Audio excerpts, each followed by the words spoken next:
Guys, Dan here. Just a quick review for my GoPro Hero 4 session I purchased last month. First impressions of the camera are great. The thing I got it for was the image quality, which is standard GoPro, meaning top notch. Also the size drew me in as well, with it being a little cube. I use this for cycling, so it fits brilliantly in the handlebars or on the stem or anywhere else I choose to put it. You could fit it on a seat post. I've had it on the down tube, facing down towards the bottom bracket. It's ideal for technical close-ups of the chain set, the wheels, etc, etc. It'll go on a fork, it'll go, as I say, chainstay. It'll go on your helmet, looks even better on a helmet due to it being low profile. Not as bulky and as silly looking as some of the larger cameras. You could fit it to your rucksack, anywhere really. They do those chest mounts, that might look cool.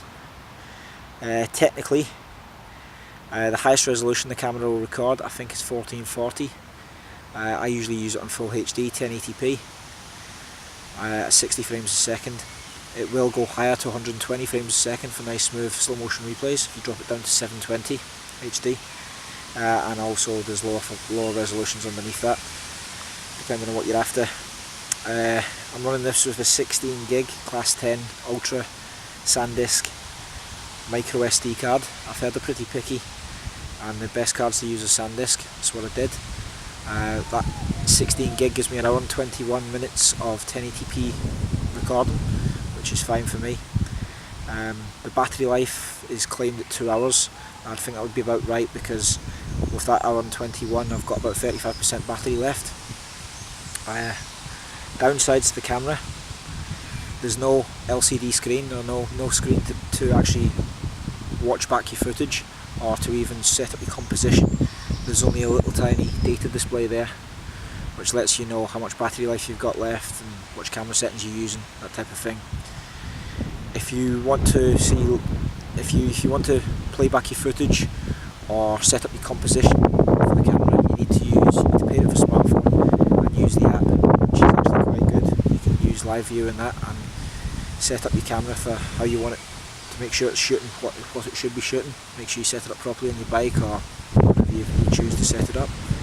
The recording's really easy, just has this one big button on the top.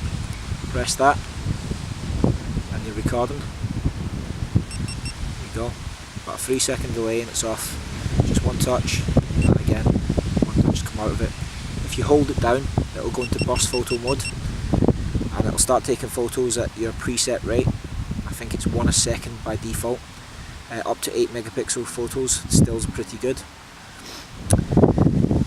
Fully waterproof down to 10 meters. It's quite a rugged camera. Well, it feels rugged anyway. It hasn't been dropped or tested when I've had it, but I'd imagine by looking at it and feeling it, it'd take quite a beating. Bad points are the mounts it's bundled with. This, when I got it, was only bundled with like a sort of standard adhesive stick-on mount, which was no good for me. As I've mentioned, I use it for cycling, so I had to buy handlebar mount, seat post mount, which I'm not too impressed with, to be fair. It does move around, especially when it vibrates. Over loose road surfaces and stuff, you can get it to twist round, and the camera will change its point of view, which is annoying. Plus it looks quite bulky on the bike, as you can imagine, the handlebars there. That's not a criticism of the camera, that's just a mount. I think I'll go with a K-Edge mount, mount it under my Garmin, keep it nice and tidy. And that's all basically. Any questions, just leave them in the comments down below and I'll answer them as soon as I can. Thanks for watching.